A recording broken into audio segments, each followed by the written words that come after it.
Dr. Alara Wynne moved carefully through the silent halls of the abandoned station. Her steps were light, almost cautious, even though she had traveled through dozens of quiet research bases before. Something about this place felt different. The lights flickered in slow pulses, as if the station itself was breathing, and every sound she made came back to her as a soft echo. It had drifted in empty space for centuries, untouched and forgotten, until her ship, the Astraeus, detected its faint distress signal.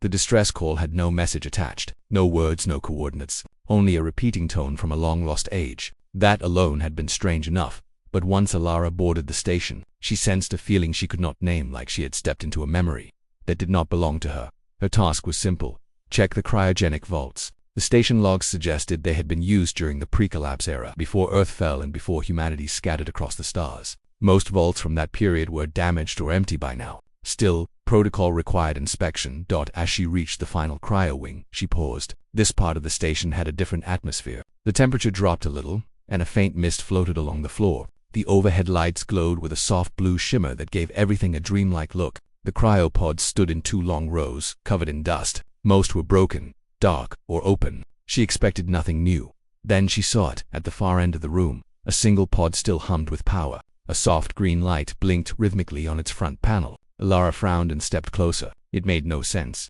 The station had been drifting for over 300 years, based on initial scans. There was no main power, no active systems, nothing that should keep any pod functioning. Yet this one was alive. She wiped away the layer of frost on the viewing window. Inside, a man lay in perfect stillness. He looked peaceful, as if simply asleep. His hair floated slightly in the cryogel and his expression was calm. He looked no older than his early 30s. Alara felt a small chill, not fear, but something like recognition. Not in his face, but in the strange stillness of the moment. She took a slow breath and tapped the pod's console. It flickered to life. Name: Sealess Wynne. Status preserved. Stable cryo duration: 312 years, 7 months, 16 days. Relation to authorized handler: spouse Alara Wynne. Official record: deceased. Date of death: 312 years. Agoila stared at the screen, stunned. Her heart beat faster, but not in panic, more like deep confusion. She checked the console again. The name did not change. The information did not glitch. There was no error code. Sealess Wynne, her last name, her supposed spouse, but Alara had never met this man in her life. She had never been married. She never even considered marriage, since her career consumed most of her time. And yet this file stated she had been married to someone who died 3 centuries ago. The idea made no sense, not even as a distant family connection. She knew her family history well. Her ancestors were recorded for more than 10 generations back, and there was no Sealess Wynne among them. She ran a full biometric analysis. The scanner beeped and displayed another unbelievable result. The man in the pod shared a 99.8% DNA compatibility with her, almost like a sibling, almost like a twin, but also not. She stepped back, trying to clear her thoughts. This station was old. Perhaps the systems were corrupted. Perhaps the cryologs were mixed up. She opened the pod's historical file to check its origin. The file was locked. She tried again. Locked. She asked the Astraeus ship AI for support. Astraeus, connect to local system and verify cryo data. A soft voice answered in her ear through her CUM. Connection unstable. Some data appears encrypted using pre-collapse protocols. Matching error. Identity conflict. Identity conflict. Alara asked. Yes, the AI said. The system recognizes you as the authorized handler due to name and biometric match, but also recognizes this profile as historically impossible. Alara sighed. She didn't like unanswered questions. She especially didn't like a machine telling her something was impossible when she was staring at the proof right in front of her. She leaned closer to the pod window again. The man inside remained still, unaware of the confusion surrounding him. His features were calm, even gentle. She studied his face, but nothing sparked recognition. And yet, the longer she looked, the stranger she felt, as if some distant memory tried to surface. Even though she knew it wasn't hers, she reached out and pressed her palm against the cold glass. Who was he? Why did the system say he was her spouse? Why did he have her last name? And why did his file say he had died on the same day he went into cryo? The Astraeus AI spoke again softly. Dr. Wynne, do you require security support? No, she answered quickly. There's no threat here. What she needed was answers. She opened a portable log reader and plugged it into the pod console. The device scanned the pod's data lines, searching for any accessible files. Slowly, a new page appeared. It was a personal note attached to the cryo entry. Authorization: Sealess Wynne, message type, final statement, recipient Alara Wynne. Alara hesitated. This was addressed to her, or rather, to someone with her exact name. Still, the system recognized her biometrics, so it gave her access. The screen displayed a message, but most of it was corrupted. Only a small part remained clear enough to read. If you find this, it means the timelines didn't match. But I still hope one version of you will open this pod. I hope you'll remember us, even if you're not. Mine. Ilara's breath caught. She replayed the fragment again and again. The words were gentle, full of longing, but she had no memory of any such connection. She was certain of that. Timelines. Not mine. None of it made sense. She shook her head and stepped back. Maybe this was an old experiment involving psychological anchoring. Early scientists sometimes paired cryo subjects with fabricated relationships to reduce stress. But this didn't feel like fiction. This felt personal. She checked the life signs again. Stable, strong. Everything suggested he could be revived. The pod still had enough residual power to initiate a safe awakening, but protocol required reporting first. There was a moment when she almost called her captain. She raised her wrist communicator slightly, then lowered it again. Something inside her whispered that if she reported now, C-List would be taken away for research, locked behind classified doors, and she might never learn the truth. She needed time. She needed to think. She needed to understand why this man carried her last name, why his file called her his spouse, and why his DNA matched hers so closely. She walked around the pod one more time, checking all its systems. Everything was functional, almost strangely well. She wondered how a single cryopod could survive when the rest of the station decayed. Astreus, she said softly. Is it possible this pod received external power or maintenance? Negative, the AI responded. No known source. Pod is self-sustaining. Design is unfamiliar.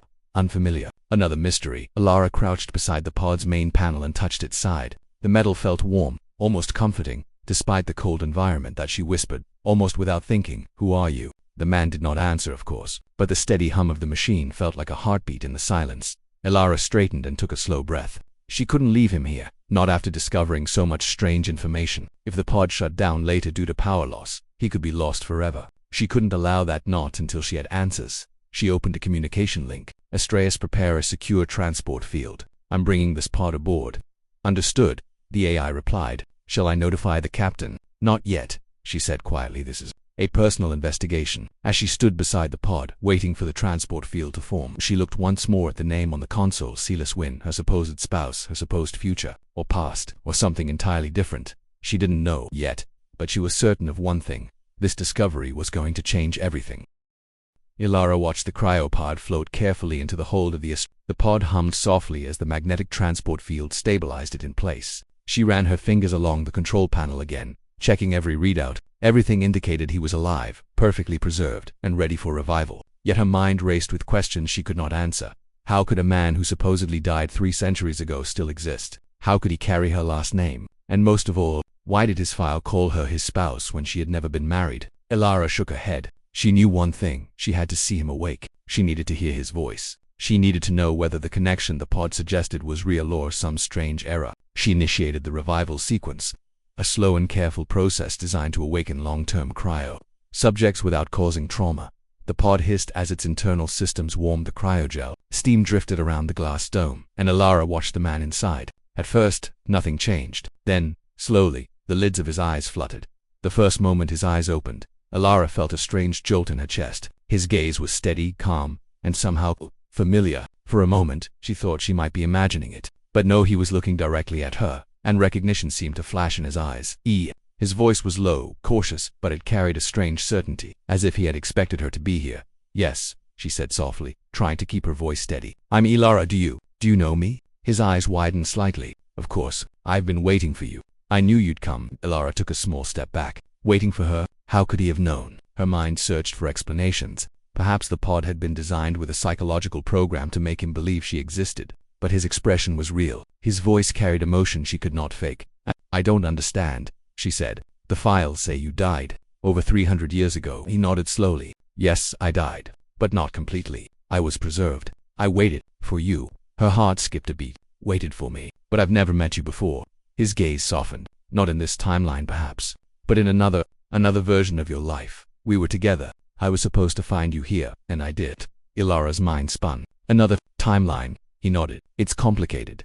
Before the collapse, there were experiments with time, with parallel realities. I was part of a project called Liminal. It was meant to preserve people across timelines in case one reality was lost. I was paired with you, my partner, my spouse, in a timeline that no longer exists. But I followed you across the streams of reality. I found you finally. Ilara blinked. The words were almost impossible to understand, but she did not feel fear. She felt curiosity, awe. Something deep inside her whispered that he was telling the truth, or at least a version of the truth that mattered. You followed me, she asked. Yes, he said softly. I had to. There were so many versions of you. Some were lost. Some never existed. But I kept searching. I knew that if I could reach one version of you, we could reconnect. She stared at him. His features were calm, handsome, unchanging. He seemed older than he should be, yet not aged at all. And there was something gentle in his eyes that made it hard for her to look away. Married to me? She asked, her voice barely a whisper. He nodded. In another life, another timeline, you were mine, and I was yours. Ilara shook her head, trying to process it. I don't remember any of this. I've never married anyone. I've never even. She stopped, realizing the words did not matter. In this moment, the man before her believed they were married, and somehow, she felt a connection she could not explain. I know, he said gently. You won't remember, not yet. The timelines are not synchronized, but I remember everything. I remembered you every day while I waited. Every moment in Cryo, every thought, every hope. It was always for you. Ilara felt a shiver run down her spine. She had studied human biology, cryogenics, and even advanced psychology, but nothing had prepared her for this. A man who claimed to be her spouse, preserved for centuries. Speaking of timelines she had never experienced. She stepped closer to the pod, studying him carefully. If what you say is true, why am I here now? Why did you wake me? Or why are you awake? I don't know entirely, he admitted. I was programmed to awaken when you arrived. Something in the system recognized you. Maybe fate, maybe the timelines aligned. Whatever it was, it worked. Ilara's mind raced. If he had been waiting for her, why had no one in a timeline ever heard of Project Liminal? Why had the project been erased from records? She opened her personal database and cross-checked all historical archives she had access to. There were hints, fragments, mentions of quantum preservation experiments, but nothing concrete. Everything had been deliberately hidden. She looked back at him. You knew my name, my DNA, everything. But how? You've never met me in this timeline. He smiled faintly. Because in some way I've known you always. Your life, your choices, your heart. Even if you don't remember me, I remember you. That's why I found you. Ilara felt her chest tighten. It was impossible. But somehow, impossible had become ordinary in the last hour. She realized she didn't want him to be a lie. Somehow, she didn't want to question it too deeply, even though every rational part of her mind screamed that this could not be true. What happens now? She asked finally. He looked at her carefully. Now we have to understand each other. You have to decide whether to trust me, whether to believe that our connection is real, even if the world says it is impossible. Ilara nodded slowly. She didn't know if she trusted him yet, but she also knew that leaving him in the pod, frozen and alone, was not an option. Not when the look in his eyes told her he had been waiting so long for this moment. She pressed a small button on the console, opening the pod fully. The glass dome slid upward, and the man sat up slowly, stretching his arms and taking a cautious breath. His eyes never left hers. You are real, he said softly, almost to himself. You found me. Yes, she said. I didn't think I will help you, but you have to tell me everything, every detail. Start from the beginning. He nodded and leaned back, taking a slow breath. Very well, but it will take time. 300 years is a long time to explain, even if it passed quickly for me. I need you to listen and understand. And most importantly, I need you to know that everything I did, every choice I made, was to find you. Ilara felt a strange mix of curiosity, awe, and something else she could not name. A bond, perhaps, or a sense of destiny. She sat on the floor beside the pod, crossing her legs, and waited. He began to speak, and the story unfolded slowly. He told her of the project of timelines that branched endlessly like rivers, and of a version of herself he had loved in another reality. He spoke of preservation, of cryogenic sleep, and of a hope that stretched across centuries. Ilara listened without interruption. Time seemed to slow, and the hum of the pod became a quiet, comforting rhythm. For the first time in her life she felt the weight of history and the possibilities beyond it pressing gently against her mind. When he finished speaking, she realized she had spent hours listening without moving. The room was quiet except for the soft hum of the station and the gentle breathing of the man before her. Don't know what to say, she admitted. It's overwhelming. I understand, he said softly. All I ask is that you consider the truth of it, that you allow yourself to feel, even if it seems impossible. Ilara nodded. She didn't fully understand yet. She didn't know if she could ever understand fully, but she felt a spark of something, trust maybe, or connection that she could not ignore. For the first time in centuries, someone had waited for her across time itself, and she had found him. Ilara spent the next few hours studying the cryopod and its occupant. Even though she wanted answers, she knew she had to move carefully. The man, Silas Wynn, was awake now, alert, and seemingly in perfect health, but everything about him was extraordinary. He had survived 3 centuries in Cryo. His file said he had been married to her in another timeline, and somehow he had found a way to wake precisely when she arrived. Silas, she began carefully. I need to understand more. If what you say is true, what exactly happened before you went into Cryo? How did all this begin? He nodded, settling into a seat across from her. It's not easy to explain, but I will try. The project I was part of, Project Liminal, was unique. Its purpose was to preserve life across possible realities. It wasn't just cryogenic preservation. It was a kind of bridge between timelines, a way to give humanity a chance to survive, even if one world was lost. Ilara leaned forward. A bridge between timelines? You mean parallel realities? Yes, Silas said. Exactly that. Scientists had discovered that every choice created a new branch of reality, a new timeline. Project Liminal was meant to find a way to move people across those branches safely. They wanted to test the human mind, the human body, and the bonds that could survive beyond one reality. She frowned. And you were married to me in one of these timelines. He smiled faintly. Yes, in that timeline, we were together. I had found you, loved you, and we had promised to face life together. But then the collapse happened. That timeline ended, or at least, it was lost to most people. I was put into cryo to survive, in case the right version of you could be found later. Ilara felt her mind spinning. So, you were waiting for me. I was, he said softly. For centuries, every moment I spent in cryo, I remembered you. Every thought, every dream I held on to the hope that you would find me, that I could find you. And now, here we are. Ilara's breath caught. She wanted to ask more, but words felt small compared to the enormity of what he had just said. She remembered reading about cryogenic experiments, about psychological preservation, but nothing like this. Nothing that connected human emotion with time itself. How did you survive? She asked finally. How did your pod keep functioning when the station had no power for so long? Silas looked at her, a small smile tugging at the corner of his lips. The pod wasn't ordinary. It had a self-sustaining energy core. It could monitor my health, adjust the cryogel, and even maintain consciousness at a low level. That's how I remembered you. That's how I waited. Ilara nodded slowly, trying to absorb every word. But the station, the files, all this information, it's real. He nodded. Yes, the station was abandoned. Yes, but my pod was designed to protect me. It hid me from sensors, shielded me from decay. Everything was calculated to survive until the right version of you arrived. Her mind raced. So you weren't just waiting. You were waiting for me specifically. Yes, he said. Because I had to find the right version of you. Not just any person, not just any Ilara. You.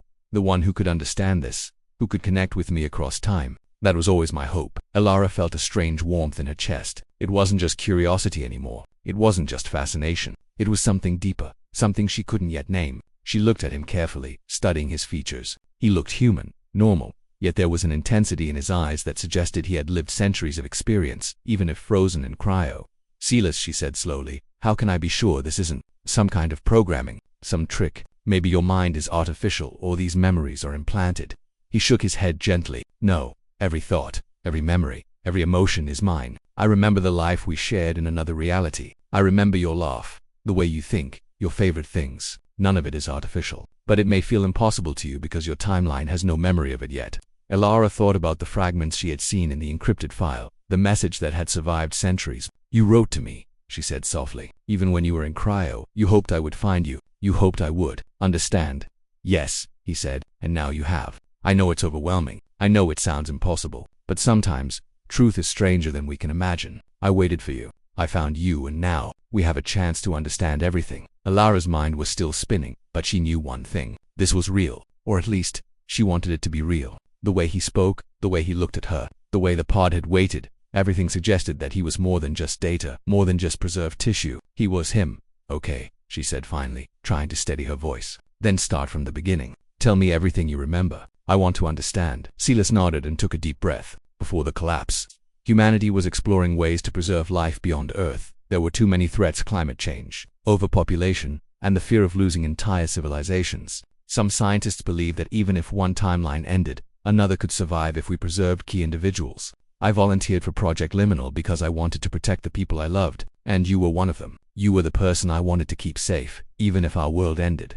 Ilara listened intently as he continued. He described how the project worked, how it identified people with strong emotional connections, and how it preserved them across realities. He explained the cryo process, the monitoring systems, and the way consciousness could persist at a low level even in stasis. He spoke for hours, and Ilara asked questions constantly. She wanted to know how he remembered her, how he knew she would come, and how he could be so calm after everything he had endured. His answers were patient, clear, and detailed. At one point she leaned back and said quietly, "You must have felt so alone, waiting all this time." He smiled faintly, a hint of sadness in his eyes. "I did, but I also felt hope. That hope kept me alive, even when I was frozen, even when the world around me was gone. I had to believe that one version of you would find me, that we could connect again." Ilara felt a lump in her throat. It was hard to imagine waiting centuries for someone, watching the world change and fade while holding on to one single hope. Yet here he was, alive, speaking to her as though no time had passed. "Silas," she said softly, "why do you look so young? You should be older, at least in appearance."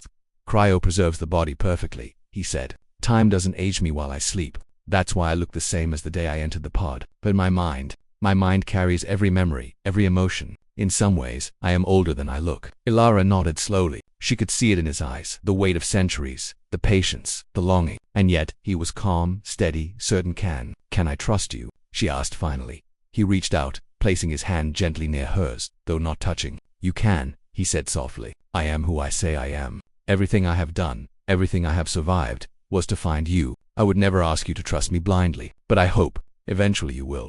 Ilara took a deep breath. She didn't know if she could fully trust him yet, but she felt a strange connection she couldn't explain. Something in her heart told her that this man, this stranger who claimed to be her spouse from another timeline, was telling the truth, or at least a version of the truth that mattered. "All right," she said finally. "We'll figure this out together. But you have to answer all my questions honestly, and I'll have to verify everything I can." "Agreed." He smiled and nodded. "Agreed, and thank you. That means more than you know." For the next hours, they continued talking. Ilara asked about the project, the timelines, the cryotechnology, and the messages he had left for her. He answered patiently, explaining everything in detail. Slowly, the impossible story began to make sense. By the time she looked up, the artificial lights of the station had shifted, showing the passage of time she had almost forgotten to notice. She felt tired, but not from physical exertion. Her mind was full of questions and wonder, but also a strange sense of calm. Silas watched her carefully. "It's a lot, I know," he said softly. "But I promise, you will understand everything if you take it step by step, and I will be here to answer every question." Ilara nodded, finally allowing herself to feel the weight of what she had discovered. She had found a man who had waited centuries for her. She had found a connection across time itself. And somehow, she knew this was only the beginning. Ilara spent the next day carefully examining the station and the cryopod systems. She wanted to understand everything about Silas, the pod, and the strange history he had described. Despite the calm in his voice and the gentle certainty he carried, there was something unusual about the situation that she could not ignore. The information he provided was incredible, almost impossible, yet everything in the pod confirmed it. His vitals were perfect, his age matched the records, and the message left in the pod had been waiting centuries, just for her. As she walked through the quiet halls of the abandoned station, she tried to make sense of what she had learned. She had read the files about Project Liminal, but they were fragmented and encoded in old pre-collapse formats. The notes hinted at experiments on consciousness and memory preservation across timelines, but the details were mostly missing. She returned to the pod and found Silas awake, observing her with a quiet patience that felt almost comforting. "You've been busy," he said softly. "I have to verify things," she replied. "This is extraordinary. I need to be sure I understand," he said. "I would do the same in your position. I just ask that you trust your own instincts." Ilara nodded, taking a deep breath. She had spent hours scanning the station's logs, cross-referencing historical records, and running diagnostics on the pod. Every test confirmed that the pod was real, functional, and self-sustaining. Nothing suggested that Silas was an artificial simulation or a hologram. He was as real as she was. "Tell me more about the project," she said, sitting on the floor beside the pod. "How did it work? How did it know to wait for me?" Silas leaned back, his eyes thoughtful. The project used advanced algorithms to track emotional bonds and quantum signatures across timelines. It wasn't perfect, of course, and most of the data was lost during the collapse. But in theory, it could detect the version of a person in another timeline who matched the connection of the original pair. "That's why I was preserved in the pod. It was waiting for the right version of you to appear." Ilara frowned. "So it wasn't just luck that I found you?" "No," he said firmly. "Not luck. The pod was designed to activate when the quantum signature it had been monitoring matched the right person. That person was you." He looked at him closely. "You really believe that?" "I do," he said simply. "I have waited centuries for this. I was preserved for this moment. You are here, and now we can understand everything together." Ilara felt a mix of awe and uncertainty. The story was incredible, almost impossible. Yet every detail he provided made sense within the framework of the pod and the station's systems. She could feel the truth in his words, even if it defied everything she had learned about science and time. As she continued to study the pod, she noticed something unusual. The station's AI, which had been calm and helpful until now, suddenly displayed a warning on her wrist console. "Dr. Wynn," the AI said in its soft voice, "anomalous temporal activity detected. Subject Silas Wynn may present a paradox risk. Recommend caution and evaluation." Ilara frowned. "Paradox risk," she repeated aloud. "Yes," the AI confirmed. "Presence of subject is outside expected temporal parameters. Could affect station systems and timeline stability." She looked at C. Did you know about this? She asked. He shook his head slowly. I did not. The pod was designed to be safe, but the timelines have shifted since my preservation. It is possible that my presence is triggering unusual activity. Ilara felt a chill. The AI's warning suggested that the situation was more complicated than she had imagined. She had thought that waking him would only bring questions and answers, but now it seemed to carry consequences she could not predict. What kind of risk? She asked, trying to keep her voice calm. The temporal signature of the subject conflicts with the current timeline, the AI said. Unstable interactions may occur if not managed. Recommend isolation or containment. Silas looked at her, his expression gentle but serious. It seems that my arrival may have unintended effects. I did not anticipate this, but I did not mean harm. I only wanted to see you, to speak with you. Ilara nodded slowly. I believe that, she said softly, but we need to be careful. If the AI is correct, your presence could disrupt more than just this station. It could affect everything. He sighed. I understand, and I am willing to take precautions. But I cannot go back into the pod willingly if it means waiting centuries again. I cannot risk missing you. Ilara considered his words. She understood the depth of his patience, the strength of his connection, and the sincerity of his intentions. And yet, the AI's warning weighed heavily on her mind. She had to find a way to ensure both his safety and the stability of the timeline. Let's do this, she said finally. We will run a full temporal scan, and will monitor any unusual activity closely. We need data before we make any decisions. Silas nodded. Agreed. I trust your judgment. They spent the next several hours running scans, analyzing data, and testing the station's systems. The AI provided real-time updates, flagging anomalies and temporal fluctuations. Silas remained calm throughout, answering Ilara's questions and assisting her in interpreting the results as they worked. Ilara realized something remarkable. Despite the warnings and the strange circumstances, there was a sense of collaboration between them, a connection that felt natural even in the midst of the impossible. She began to see why the pod had waited for her, why Silas had been preserved for centuries. Finally, the scans revealed patterns that surprised her. The temporal anomalies were present, but they were not catastrophic. The station remained stable, and the timeline seemed resilient. It appeared that Silas's presence was unusual, but not destructive. I think, she said carefully, that we can manage this. Your presence may be unusual, but it doesn't seem to endanger the station or the timeline. At least, not immediately. He smiled faintly. That is good news. Thank you, Ilara. I know this is complicated, and I know you have every right to be cautious. She nodded. I do, but I also feel that we need to understand each other fully. We cannot ignore the connection you claim exists, and we cannot ignore the fact that your presence may be important for reasons we do not yet see. They spend the rest of the day analyzing the station's logs, reviewing Project Liminal's fragmented records, and discussing the implications of what had happened. Silas explained how emotional bonds had been measured, how quantum signatures had been tracked, and how timelines had been preserved across centuries. Ilara asked question after question, and he answered patiently, with a calmness that made her feel reassured. And slowly, she began to understand. Not fully, perhaps, but enough to know that this man, preserved for centuries, was telling the truth, or at least, a truth that mattered. As evening approached, Ilara stepped away from the pod for a moment and looked out through the station's observation window. Stars stretched across the blackness of space, endless and beautiful. She felt a strange sense of wonder, as if she had glimpsed something beyond human understanding. Silas joined her, standing quietly beside her. They looked out at the stars together, a silence stretching between them that was comfortable, even familiar. Do you ever regret waiting? She asked softly. Never, he replied immediately. Every moment, every second, was worth it if it led to this. If it led to you. Ilara felt a warmth in her chest, a feeling that went beyond curiosity or fascination. It was a connection, subtle but undeniable, that made the impossible feel possible. Then we move forward carefully, she said finally. We take steps to understand the risks, but we also take steps to learn from each other. Agreed. Agreed, he said, his voice gentle but certain. As they turned back to the pod and continued their work, Ilara realized something important. This was not just about a man preserved for centuries, or a pod waiting for the right person. This was about understanding connections that transcended time, about discovering the ways life could persist beyond the limits of ordinary experience, and most of all, it was about trust, patience, and the courage to face the unknown together. For the first time in centuries, the station felt alive, not because of the lights or the systems, but because of the bond forming between them, the bond of two people who had somehow, impossibly, found each other across the boundaries of time itself. Ilara knew the path ahead would be complicated, full of questions and mysteries yet to be solved. But she also knew one thing.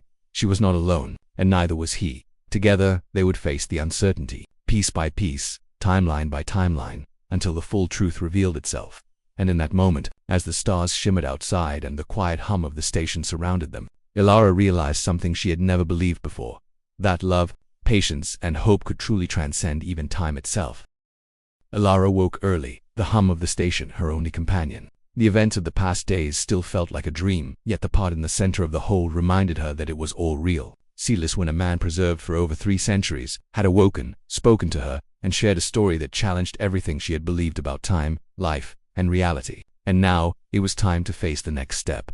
She walked toward the pod where Sealess sat, his gaze calm and patient. "Good morning," she said softly. "Good morning," he replied. "Did you sleep?" "Not really," she admitted. "I couldn't stop thinking about everything. About you, about the timeline, about what we need to do next." He nodded slowly. "I understand. And you're right. We cannot stay here indefinitely. Something has to be done. The temporal anomalies are still present, and the AI continues to warn of potential risks. We need a solution. Together." Elara took a deep breath. "I know, but it's not just about the anomalies. It's about us, too. About understanding what this connection means, and how to move forward without making a mistake we can't undo." Sealess gave a small smile. "I agree, but the choice is yours. I cannot force the timeline to accept me. I can only be here, now, and let you decide what to do." Elara nodded. She had spent hours thinking, analyzing, and trying to find a logical solution. Yet the truth was that logic alone could not solve this. It required trust, courage, and a willingness to step into the unknown. She looked at him, studying his face, his eyes, the calm certainty he carried.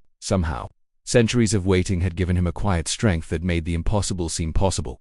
"We have one option," she said finally. "We can try to stabilize the timeline while keeping you active here, but it may cause unpredictable effects. Or," she paused, her mind racing, "we can send you back into the quantum stream, let the pod return to its original trajectory, and hope it reaches another version of me. That way, the timeline stabilizes, but I may never see you again." Sealess's expression softened. "I understand," he said quietly. "I suspected this choice might come, and if it does, I accept it. But I hope that you will consider the possibility that staying together, even briefly, is worth the risk." Elara closed her eyes, weighing the decision. If she chose to stabilize the timeline with him here, it could create disturbances, strange anomalies, paradoxes, or unknown consequences. If she sent him back, she might never see him again. She thought of the centuries he had waited, the hope that had carried him through time itself, and she felt a deep pull in her heart. "I don't want to lose you," she admitted, her voice barely a whisper. "But I also don't want to endanger everything I know." He reached out, just close enough that she could sense the warmth of his presence. "I know, and I would never ask you to risk yourself for me. But sometimes, the heart knows what the mind cannot yet understand."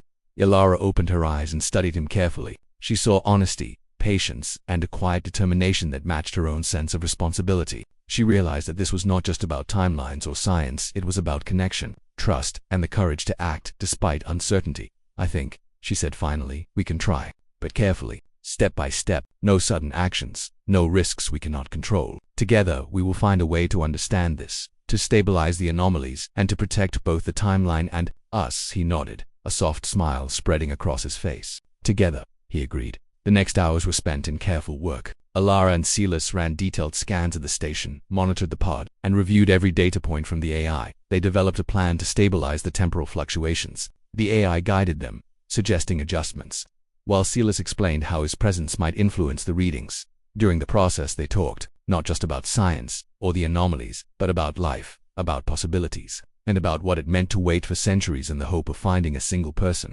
Sealess shared memories of the timeline he had lost, small moments of laughter, quiet evenings, and simple gestures that made life feel rich. Elara listened, fascinated, and slowly began to feel a sense of continuity, as if the bond he described could exist even across realities. "Do you ever regret being preserved?" she asked at one point, her voice quiet.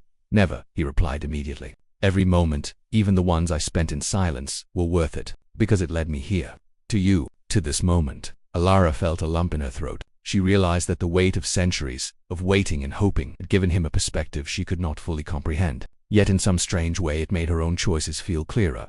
As the day passed, the anomalies gradually stabilized. The AI confirmed that temporal fluctuations were decreasing and that the station's systems were returning to normal. It appeared that their careful collaboration, their combined presence, and their shared understanding had created a balance that had not existed before. Elara looked at Sealess, feeling a sense of relief and quiet joy. "It worked," she said softly. "The timeline is stabilizing."